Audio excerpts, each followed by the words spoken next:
You're listening to KPFA, KPFB in Berkeley, KFCF in Fresno. It's 2 o'clock. Please stay tuned for About Health.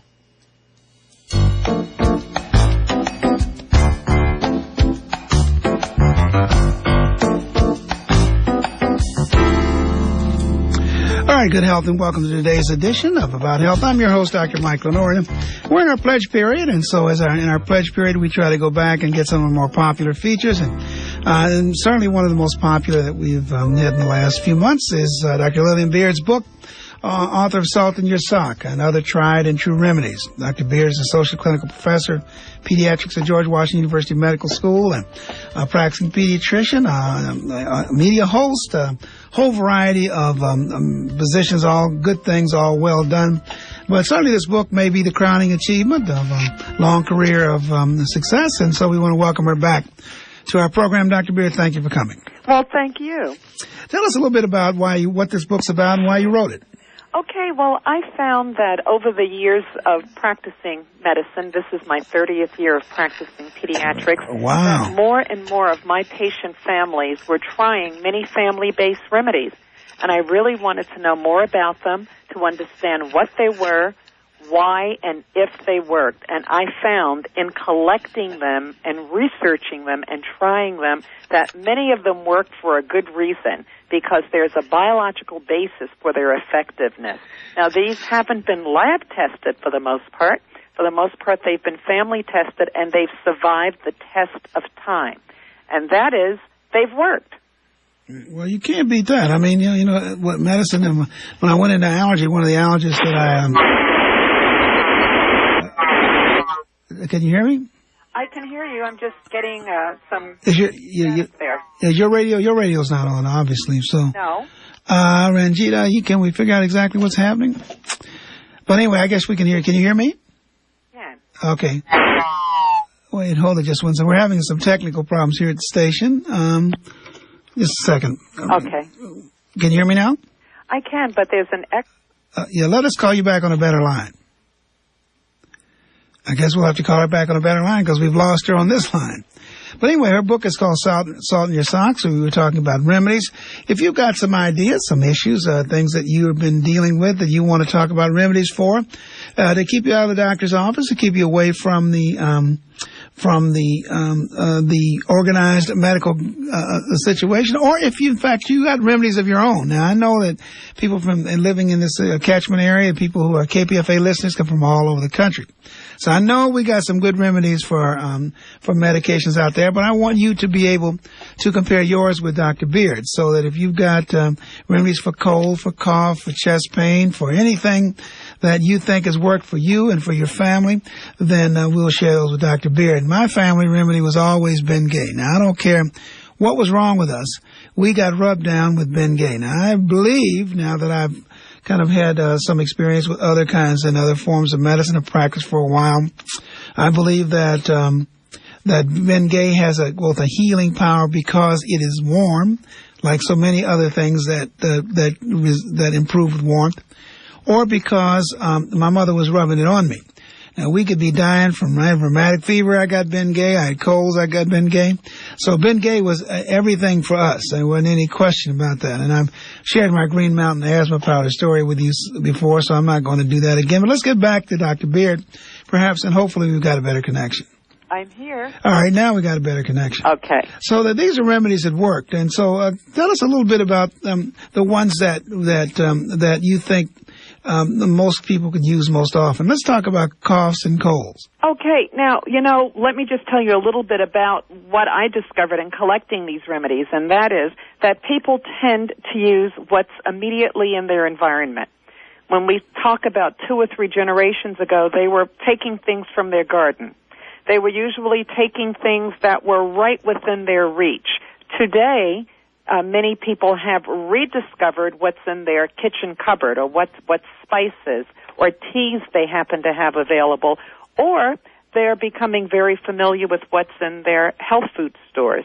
But colds are something that afflict and affect everybody, and they're all combinations of usually warm liquids, such as teas, ranging from plain orange pekoe tea to green tea to white tea, and usually with some kind of citrus, lemon or lime added into it. Many times honey is added. I find that it depends on the culture from which the remedy comes as to what's going to be added. There are some cultures that will still add alcohol. I discourage anyone from adding alcohol to children's remedies. As you know, Dr. Lenore, alcohol has been removed from most children's medicinal products that are available over the counter. So I discourage families from adding a shot of bourbon or the shot of rum to the toddy that they're going to give youngsters, because we know that it affects their respiratory ability and it may over-sedate them. Now, let's talk a little bit about tea and more. Let me give the numbers. 848-4425 is our number, and the 510 area code. We're KPFA, KPFB, KFCF in Fresno. 848-4425, talking with Dr. Lillian Beard, author of Salt in Your Sock and Other Tried and True Remedies. Let's talk about tea. You know, tea is a very confusing substance to me. I mean, obviously it has medicinal value, but there are all kinds of, we've had tea rooms that spring up all over the Bay Area now where you go in and there are 50 different kinds of teas. Yeah. Are there certain ways in which you can approach the whole issue of tea and break it down for us so that I know when to drink what for what? Well, okay. Actually, you have to look at what is a tea. A tea starts with using just hot water and then infusing something that's usually ground, a leaf that's usually ground, and will, when submerged in that water, or immersed rather in that water for a period of time, will leave a certain portion of its basic substance behind in that water. And tea itself is something that really came from Eastern culture, from India and Asia, various teas, and there are differences, but we find that the most common teas that we have in the U.S. are the what are known as the orange pekoe teas or the black teas.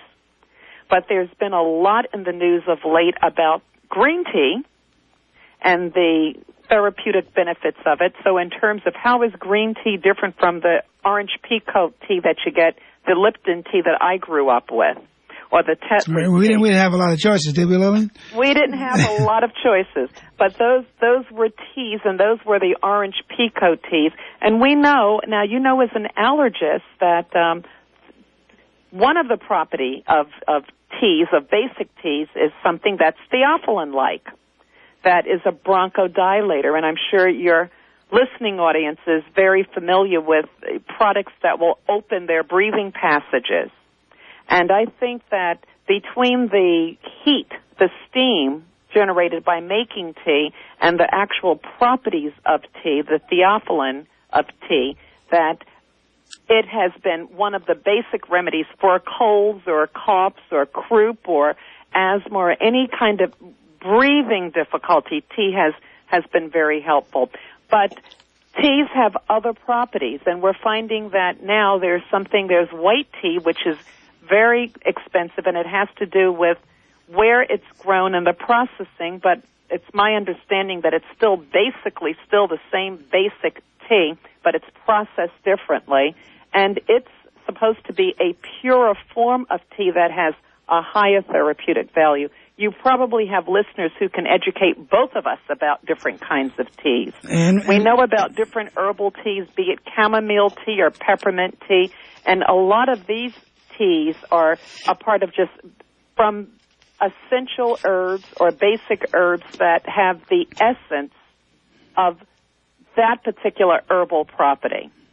Now, what about let me give out the numbers, 848-4425 and the 510 area code. If you want to share some of your remedies with us and with Dr. Beard, she is collecting them from all across the country. I'm sure that Salt in Your Sock, too, is not too far away because these remedies just abound. I think most of the studies suggest that you're using more remedies than you're using prescription medicine, and that's a good thing. But don't hold back on us, because you call us, share with us your information, your remedies. Go back to your childhood and remember what you did and still do.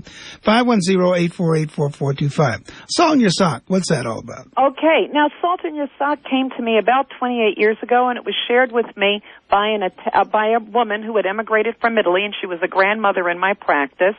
And she brought a grandchild in who had an earache because her daughter-in-law insisted that this child come in to have the ear evaluated. He had been crying all night with earache.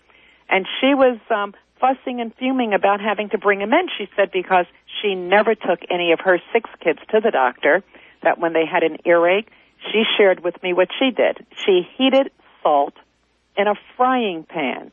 Now, mind you, when she told me this, it was before everyone had a microwave oven, but just about every household had a frying pan. And she said she got all of the granules really hot and put these granules into a sock. She used about a cup or so of salt, dumped it into a sock, knotted the sock, and put it to the child's ear and put him to bed. And I asked her, well, what was that about and what happened? She said, well, the next day the earache was gone. I later asked an ear, nose, and throat doctor about this, well, what is this? Is it hocus pocus? And why did she do this, and why does she believe that it worked? And he explained it was very basic, and it took me right back to medical school. He explained what the heat did in the area. It certainly speeds up the circulation. And he said, and that was very beneficial. The salt helped to draw the fluid that was locked in the middle ear cavity. That's usually what causes the pain. It's the pressure. The middle ear pressure is what causes the discomfort. So the salt helped to draw some of that fluid forward, reducing the pressure, therefore relieving the pain. And the sock was merely to keep the skin from getting burned from the heated salt. Well, you think about how many times people have called you in the middle of the night and told you that, asked you if they could use sweet oil for an earache. Have you heard that, Dr. Lenore? Oh, absolutely. Yeah, and it's the same principle. It isn't so much the oil itself that offers the therapy. It's the fact that it's heated. It's something warm going in the ear that tends to be soothing. If you just put a warm compress, a warm washcloth to an aching ear, it gives some relief, but the pain is coming from the increased pressure. So the salt helps to reduce that pressure, provides relief. Since she told me that, I am amazed at the number of people really across the country as I'm speaking about the book who tell me that they have used that or that someone in their family also shared that recipe for wellness with them. All right, well, I've got a lot of ailments. You know, as you get older, Dr. Beard, you have a lot of ailments. I've got things that I got to ask you about for remedies, but so does our audience. Not that they're in the same situation I'm in. But let's go first to Dorothy in Fresno. You're on About Health. Hi there, I'm Dorothy, and I'm a registered nurse. I stay as far away from medications as I can, though. My cure I had a summer cold about 5 or 6 weeks ago, and I rediscovered homemade soup. And I made this soup with lentils, brown rice, carrots, onions, potatoes, garlic, celery, lots and lots of cayenne, and some barley in it. Made a huge pot of it, and I ate it for 2 days and by the next morning that I woke up and was ready for work, I felt really well. And I don't know if it was the soup or if I just got over my cold, but whenever I get sick, I remember to get back to basics and eat some basic, good, natural food. I'm a vegetarian on top of everything else, but yes, usually maintain. And I'm usually keeping pretty good health. I do the basics, like get plenty of rest. I do walk half a mile each morning, and so for the most part, I can stay healthy even though I'm going into people's homes. I'm a home health nurse. I go into people's home and get exposed to all kinds of things. But this summer I got knocked out with a cold, and that seemed to have helped. But, you know, Dorothy, you really hit the nail right on the head in terms of this. You did several things. First of all, you had some very powerful ingredients in all of those vegetables, particularly the onions and garlic, which happen to be from the allium group of plant food, and they are anti-inflammatory agents. And just the warm liquid was also helpful in terms of thinning secretions and making secretions come forward, or any tightness in the chest to help to loosen that. But your soup sounds wonderful. Yeah, soup is really considered a kind of a cross-cultural remedy, isn't it? Absolutely. And, you know, the best way to make a soup is to use everything that you have available to use to put in it. You notice she said she put cayenne, she said onions, garlics, carrots, lentils, brown rice. I mean, she just went through and put everything in that she thought would make her feel better. And it did. And the trick to making any soup is to cook it slowly and to enjoy it. All right, sounds good. Let's go to Jeanette in San Francisco. You're on About Health. Hello. Hi. I was calling because, like, I've had, like, the facial cold sore things come up on my nose and lip a whole bunch of times. Yes. It seems that everything that I would apply to it to try to heal it would just spread it. Years ago, there was some stuff in a little bottle called Tanac, which used tannic acid, and yes. seemed to dry it up very well. But, of course, they don't have that anymore because they like giving people things that don't work so that they have to keep buying stuff to make the thing go away.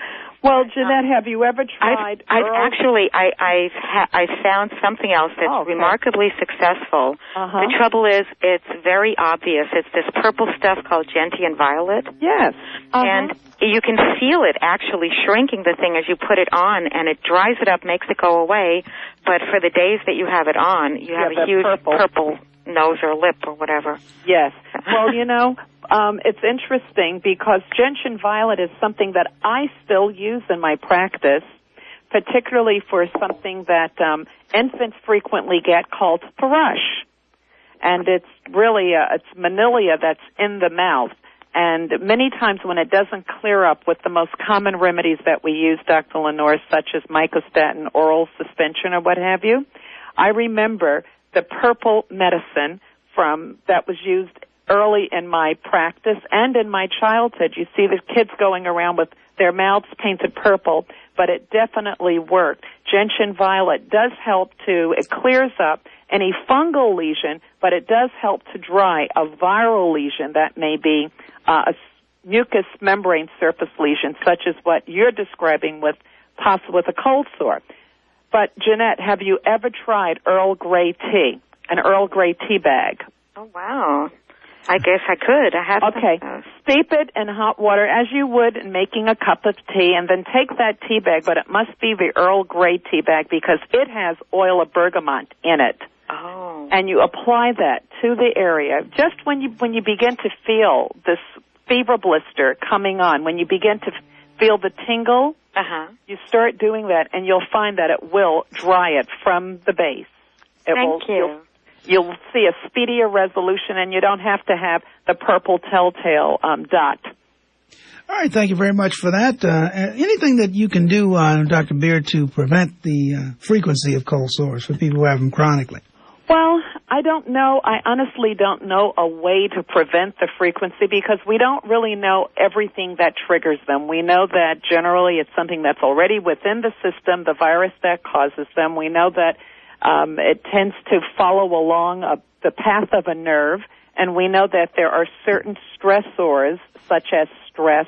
For some people, it may be a cold coming on. It may be a change of weather. There are any number of situations that can trigger an onset. I don't know quite how to prevent it other than if there's a way to reduce the triggers. All right, 848-4425 is our number in the 510 area code.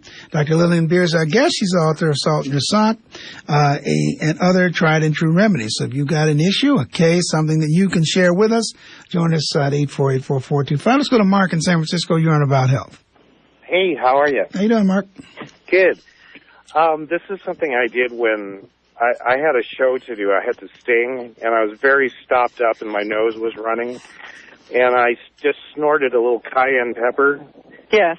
And I wouldn't want to do this all the time because it's not for the faint of heart, but it really cleared it out, and I blew my nose for about 10 minutes, and then I was fine for about an hour. And you could do that if you had to give a speech or something like that. Uh-huh. That's interesting because I've not ever tried it nor recommended it in that manner, but in my book I talk about using cayenne pepper for nosebleeds.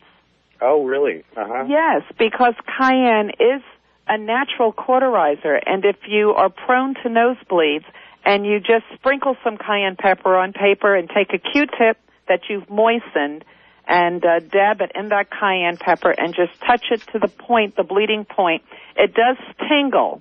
It doesn't hurt, but it does tingle for a bit. Yeah. But the bleeding will stop usually within a minute. It will start to clot there. And cayenne is a cauterizer. And I know of people who have shared with me remedies using cayenne for when they told me they've had problems with recurring ulcers. Oh, uh-huh. So that ulcers not only in the digestive system, but even ulcered lesions in their mouth or what have you, they've used cayenne on it to speed healing. But that's interesting. So you're saying that it will clear up congestion? Didn't make you sneeze when you did that? Yeah, several times. And that's one of the other ways of clearing the congestion, through sneezing a lot. Yeah. It was. I like sneezing, so it was pretty enjoyable. And, I had read somewhere that cayenne is actually good for mucous membranes, so I wasn't worried about damaging myself. Right. Yes. Well, thank you for sharing that, All right. Mark. Sounds like something you could take to a party, Mark. No, No, Dr. Lenore. Well, I'm just kind of going along with his enjoyment. We in San Francisco, we're fairly virtual, a varied culture, so I just thought I know.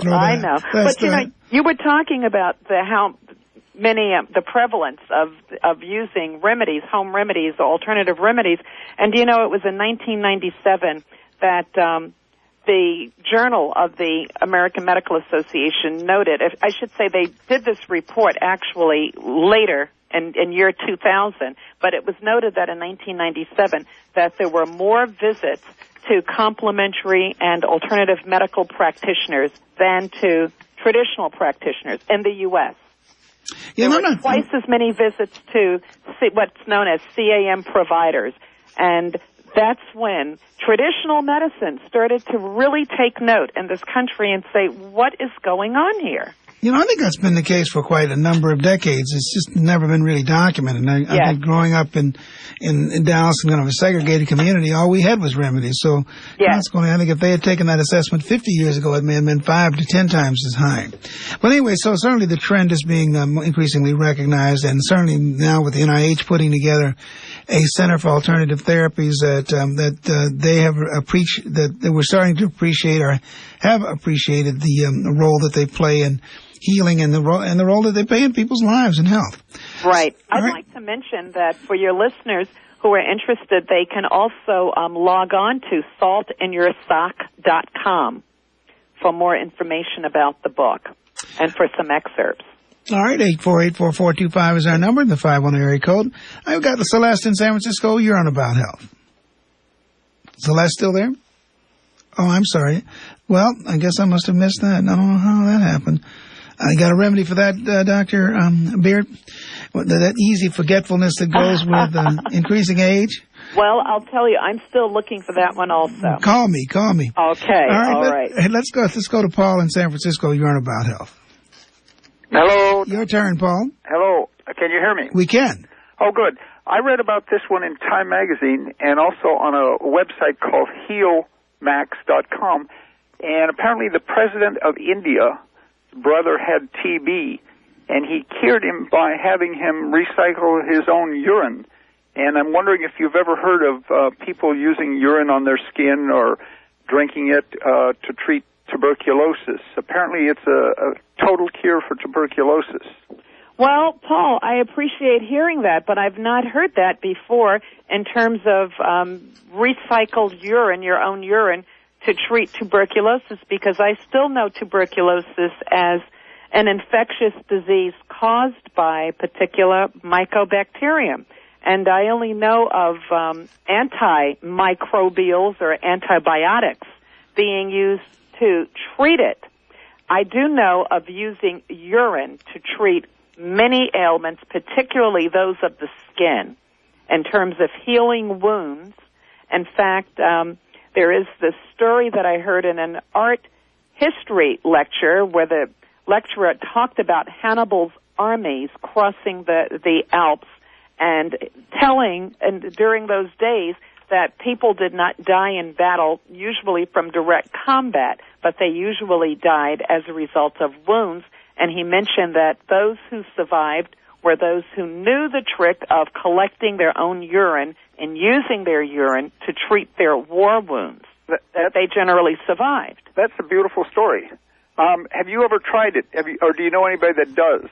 Well, I have not tried it myself, but I can tell you that in traveling and talking about remedies throughout the nation, I've had a number of people tell me how they've used their urine to treat wounds, yes. But I do know it's been a practice for generations about treating baby skin rashes with their own urine. Right. Apparently that's how it began about 5,000 years ago in India, that it's the basis of Ayurvedic medicine. Okay. All right. Have you studied Ayurvedic medicine? I have not studied it, and I'm always open to learning new concepts and learning. I know something about Ayurvedic medicine, but I've not studied it. And I did not realize that urine was the basis of it. All right. Well, I think it's a pretty broad base. I don't think urine is the only thing, but certainly this is a nice contribution. Thank you very much. Let's go to Ursula in San Francisco. You're on About Health. Hi. Hi. I'm just responding to the question, how do you keep these cold sore, or as I understand, herpes sores from appearing? Yes. I've suffered from them off and on, and it's got quite regularly, almost monthly, every couple months. And really the thing that works for me is every morning I take 500 milligrams of L-lysine, and it just seems to be foolproof. It just, if I take it, I don't get it, and if I don't take it, in a week or a few days, all of a sudden I have one. So okay, that's interesting. 500 milligrams each morning of L-lysine. Yeah, that works for me. And that works for you. Well, what was the basis of which you decided to take that, Ursula? Well, it was told to me by other sufferers, people that have to deal with this, and that it works. And I don't know the medical basis. It inhibits the from what I understand, the virus doesn't like L-lysine. That's okay. Well, I'm certainly going to do some further inquiry and looking into that, and I appreciate your sharing that. Sure, my pleasure. No, all right, 848-4425 is the number in the 510 area code. We got a question from Ranjita in Berkeley about wisdom teeth, remedies for dental caries and dental problems. Anything, Dr. Beard? Okay, what's the specific question about wisdom teeth? I can tell you they hurt like heck coming in. Yeah, what can you take to reduce inflammation in the gums? Well, I'll tell you, good diet is the first thing, is that you really need a balanced diet, and you do need good dental care to reduce inflammation in the gum, and frequent visits to your dentist. I don't think there's any true home remedy, alternative remedy to replace the regular visits that you need to have with your dentist in terms of maintaining healthy gums and as I said, good diet. And brushing and flossing. That also helps. Oh, absolutely. Meticulous dental care. But about wisdom teeth coming in, I can tell you that when mine were coming in, it was quite uncomfortable, and it's because I didn't realize that, my dentist pointed out that I didn't really have room. So therefore, I thought I was the oldest person in the world still teething. And mine had to be removed because they were impacted. But everyone does not have that experience. And there are various remedies for achy gums or for teething discomfort. And teething occurs not just during infancy or during the first 2 years of life, but when you're getting your wisdom teeth and you're still, of course, teething. And the one I heard most frequently had to do with using cloves. And I thought it was rather interesting that when I actually checked with the dentist about chewing cloves, people would say, oh, you chew cloves or you rub cloves in the area. The dentist said, absolutely, you should not chew cloves because that can cause inflamed gums. But oil of cloves can be rubbed on an aching gum, and that's all right, and that offers relief.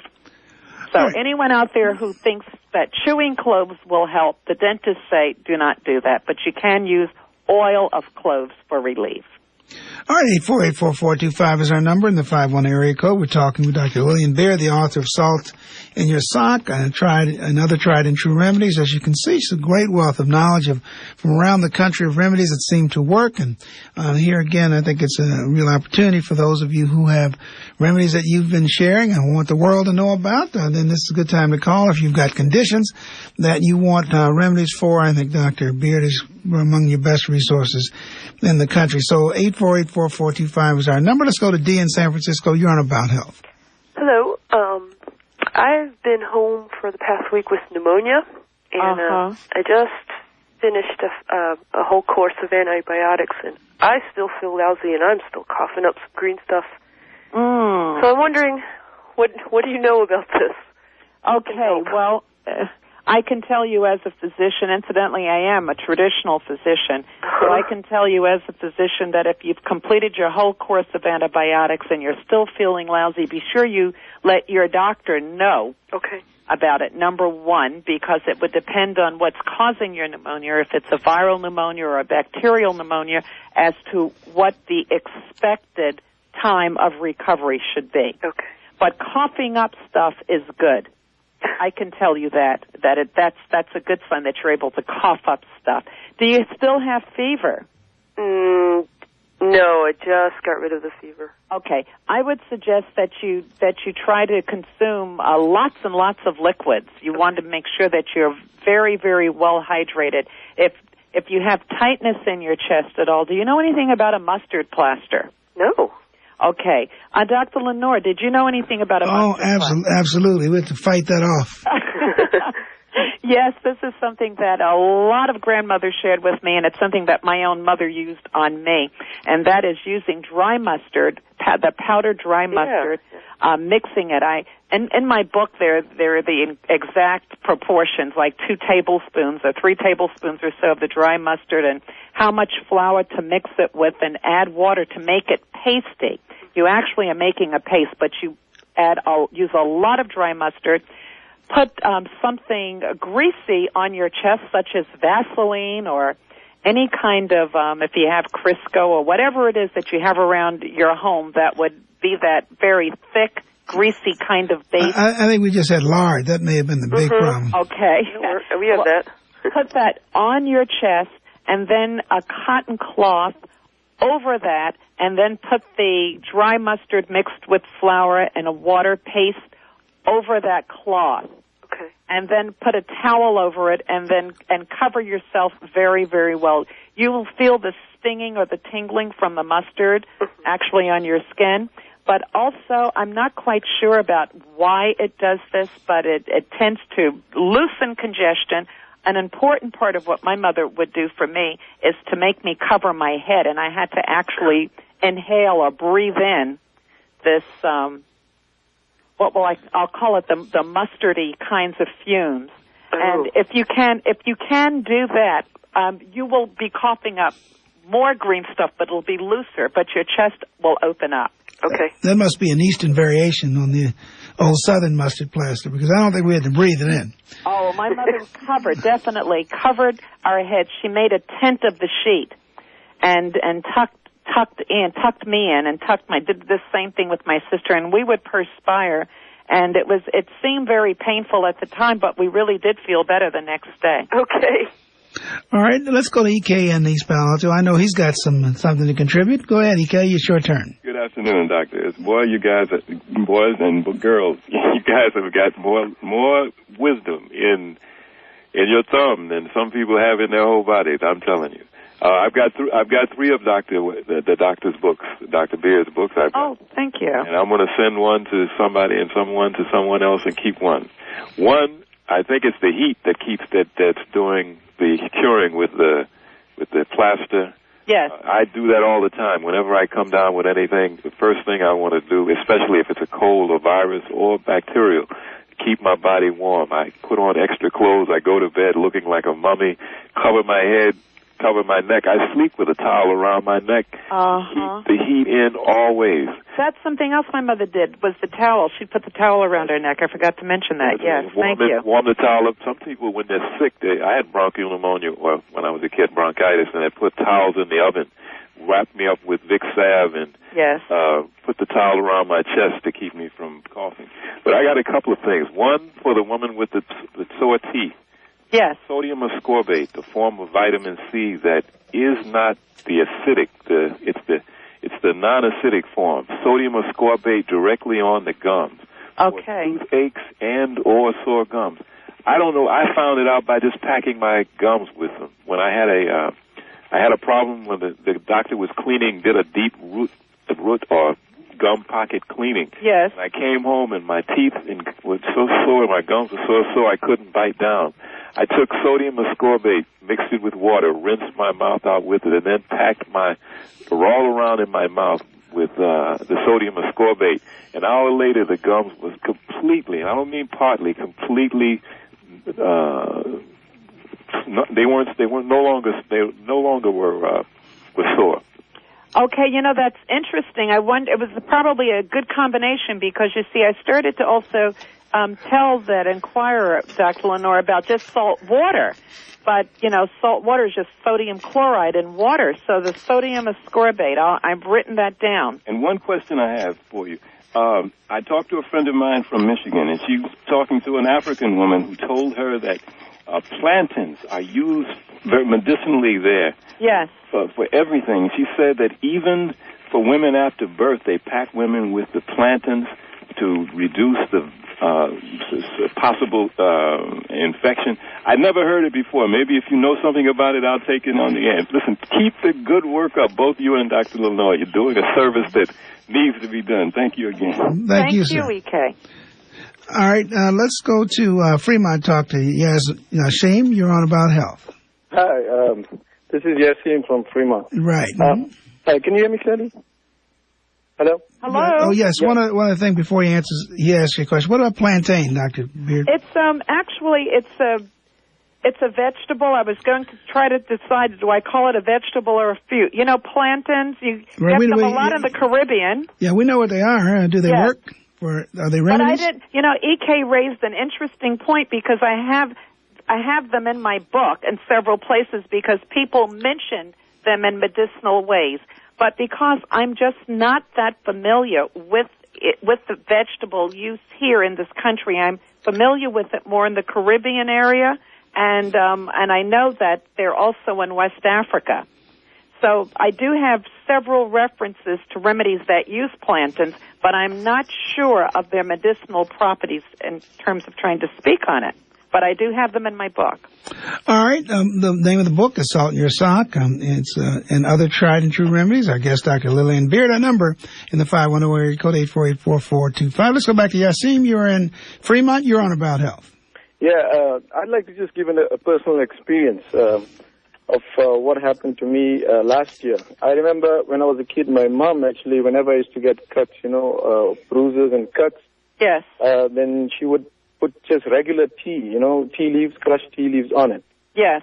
You know about that, right? Yes. In fact, regular tea leaves and tobacco, crushed tobacco leaves are also used for cuts, depending upon what part of the country you're in and what's readily available.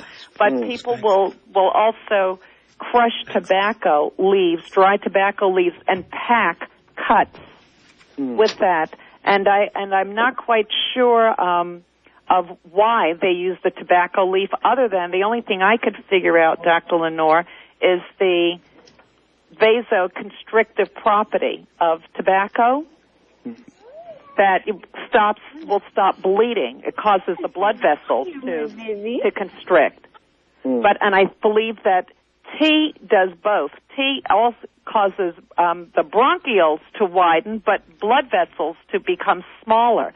So I think it's the vasoconstrictive property in the tea. But I have heard of that.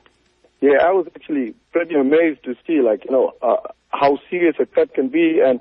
And actually last year, I was cutting some meat at my friend's, at the local butcher here. Yes. And you won't believe it, my finger went, into the blade. And it was so deep, and I thought to myself, man, what am I going to do rushing to the hospital right now? I got visitors at home. I haven't got time for all this. So what did you do? At that moment, I just remembered, my mom used to do on just regular small cuts and wounds and bruises. Yes. So I said, let me just try it. And you won't believe it, I just kept on, dumping a whole lot of tea leaves on it. Yes. And immediately it formed a type of, clot. Yes. And I just kept it, and within a period of about a week, it just completely sealed it, and in a month's time, it was done. Okay. Now, what does the area look like now, where you cut your finger? What does it look like? If I ask you to find my finger where the cut was, you will not be able to find it. Well, see, that's amazing. Now, I do have that in the book with bleeding about tea. So well, I just wanted to say thank you very much for all your information, and I think this should be done more often. Thank you. Well, get the book, because you'll recognize some other remedies that will be familiar to you. All right, let's go out to Emeryville, talk to Milani. You're on About Health. Hi, good afternoon. Hi. The reason why I'm calling, I just recently had a baby, and actually he's 10 months old today. But I noticed that during my pregnancy, I gained, like everyone else, a lot of weight. However, on my legs, after the baby, I just noticed that I have, my legs are so much paler. I have no color, and I see purple veins all over by my thighs, and I'm so embarrassed. I never want to come out in the sun and wear skirts anymore. And I noticed that it's down all of my legs. Is there any? I've talked to the doctors about it, and all they're telling me is that I need to wear support hose. But to me, they seem like they're increasing now. How long ago did you have your baby? 10 months ago. I would agree with your doctors about support hose, because it sounds like you have what's known as varicose veins, and you have, sounds like, some spider veins that are just smaller veins from the major ones from the increased pressure that came about during pregnancy. Okay. And your I don't know what your weight may be at this time, but your legs had to withstand more weight than they usually did.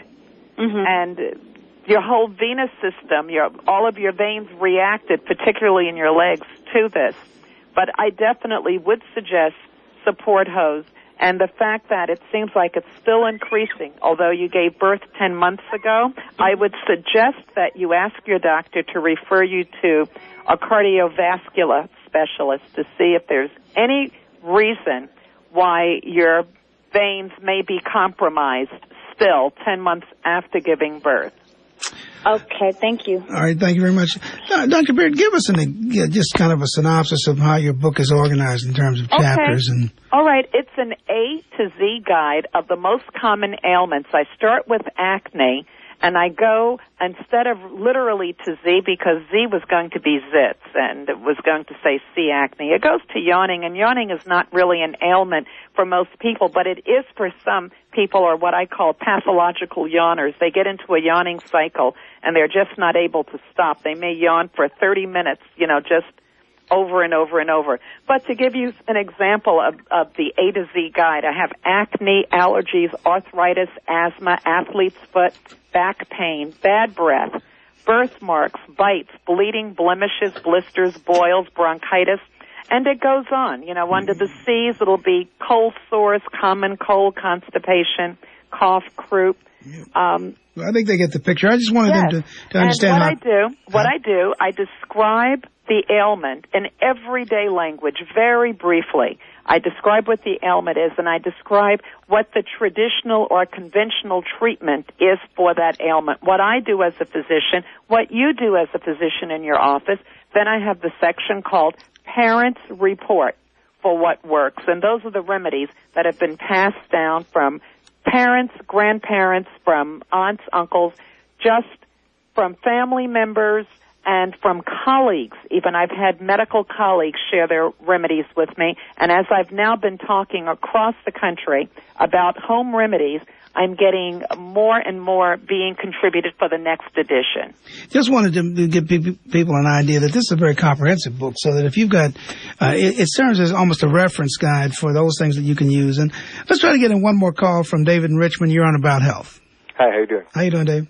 Hey, I just had a question about allergies. You had mentioned that in your book, and I have severe allergies to molds and dust, things like that. Yes. And I was told by my pharmacist that grapeseed extract would help allergies. Have you heard that before? Well, actually, I haven't heard that, but Dr. Lenore, as an allergist, would be able to, I don't know, Dr. Lenore, have you heard about that? No, I haven't heard that one. Great. But okay, how did your pharmacist tell you to use it? Just take about up to at the most 200 milligrams of it in the morning. Yes. And I actually did try it, and most of the time it seemed to work when they started up. Yes. But a couple of times when they were more severe, it did not. So I'm not sure. Okay, that's interesting. Are you seeing an allergist? No, I'm not. No. Because you might want to just confer with an allergist. But I've written that down because it's something I'm going to look further into, but I thank you for enlightening me. I wasn't aware of that, how that could be used for allergy. And you said you have an allergy specifically to mold. You know that? Yes. Okay, so of course that means you know that your home, you've done everything you can to rid your home of mold and mildew. Yeah, as much as I can do, yeah. Yeah.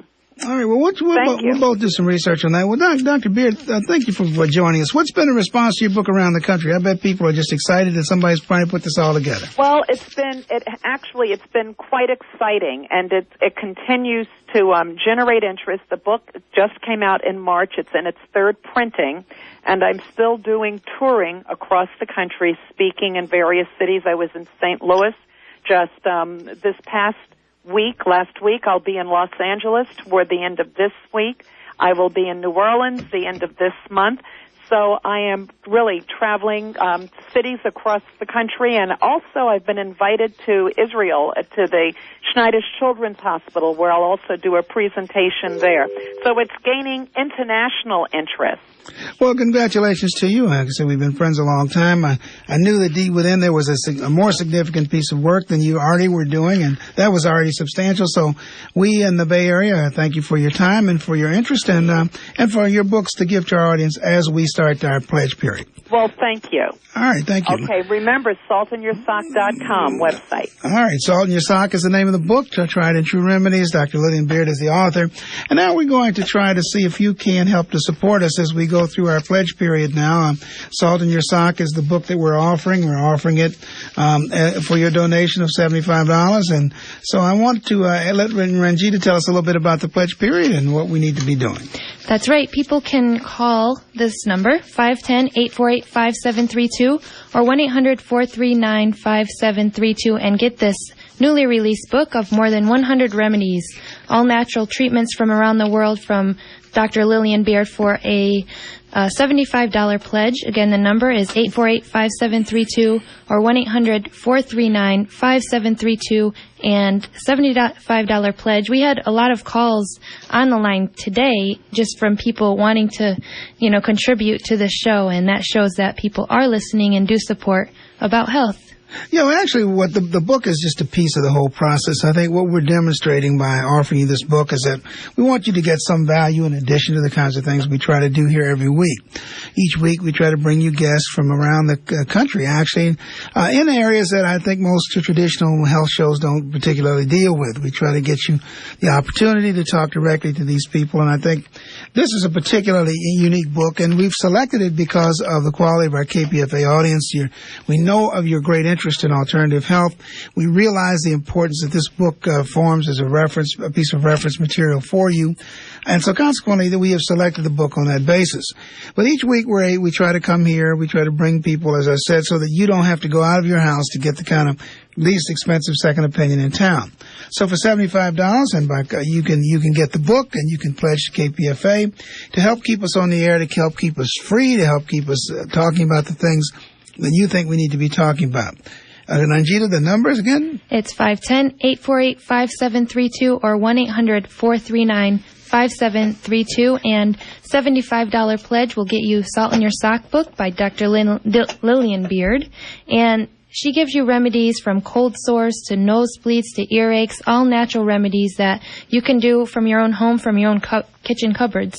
And actually, this is a very difficult time, both here and abroad, and certainly in the area of health. We're really in a crisis. We know now that almost 45 million Americans without health insurance, which means that those of us with health insurance have restricted access to any kind of reference material, any doctors, and to any kind of health information. So that we really depend upon each other to kind of pass the word, to ask questions, to get those questions answered, to spread those answers to our family and our friends. And that's what we try to do here at About Health.